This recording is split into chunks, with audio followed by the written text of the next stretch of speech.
মানে পানি খাইতে গেলেও টাকা, পানি ছাড়তে গেলেও টাকা। স্কুলে চলতেছে পরীক্ষা। আমাদের এই স্কুলের নাম অশ্বিনী কুমার বিদ্যানিকেতন, যা অবস্থিত দনাশী গ্রামে, যা শুরু হয় সকাল 7টায় এবং শেষ হয় সকাল 10টায়। নিয়েছি প্রত্যেক গার্জিয়ানই চাই তার ছেলে মেয়ে ভালো একটা রেজাল্ট করুক এবং ভালো পড়াশোনা করুক। তার জন্য বয়ে থাকতে থাকতে জু কুইটে গেছে গা।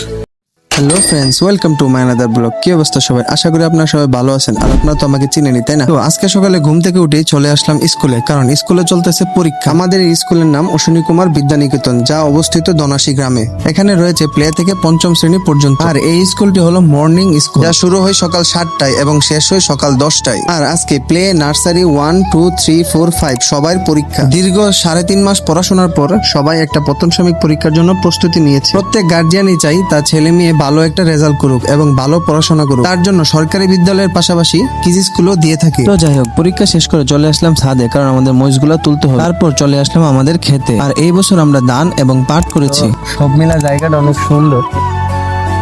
আর এমনি আমার তো গ্রামে খুবই ভালো লাগে। সচরাচর শহরের থেকে গ্রামের মাঝে অনেক ভালো লাগে। এই যে বয়ে থাকতে থাকতে জু কুইটে গেছে গা।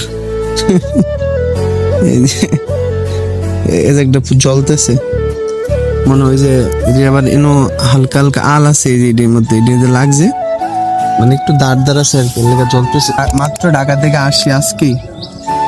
তো ঢাকার মধ্যে একটা জিনিস বুঝলাম, মানে পানি খাইতে গেলেও টাকা, পানি ছাড়তে গেলেও টাকা।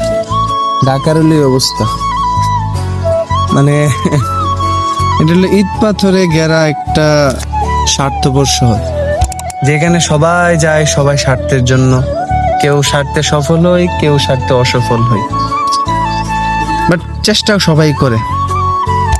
শহরের থেকে গ্রামের সৌন্দর্য অনেক। গ্রামের এই বিচিত্রময় সৌন্দর্য মানুষের মনকে মুগ্ধ করে দেয়। এখন পাট এবং ধানের সিজন, তাই প্রত্যেক ক্ষেতেই চাষাবাদ। তো যাই হোক, মাঠ থেকে চলে আসলাম বাজারে। ভাই ভাড়া টানার জন্য যাবে ঢাকা, তাই আমিও ভাইয়ের সাথে উঠে গেলাম ঢাকা যাওয়ার জন্য। কিন্তু হঠাৎ মনে পড়ে গেছে বাসায় অনেক কাজ, তাই আর ঢাকা যাওয়া হলো না। ভাইয়ের এই গাড়িটি হলো 12 সিটের। যদি আপনাদের কারোর লাগে তাহলে জানাবেন, স্বল্প মূল্য নেওয়া হবে। গাড়ি থেকে নেমে আসলাম বাসায়, আর বাসায় এসে দেখি স্টুডেন্টরা আমাকে খাবার দিয়েছে। তো দীর্ঘ 2.5 ঘন্টা পড়ানোর পর চলে গেলাম একটি বিয়া। যেহেতু বাড়ির পাশে বিয়া, তাই আমি চলে গেলাম বিন্দাওতে। বাকি ব্লগ পরে দেওয়া হবে। সবাই ভালো থাকবেন, সুস্থ থাকবেন, আল্লাহ হাফেজ।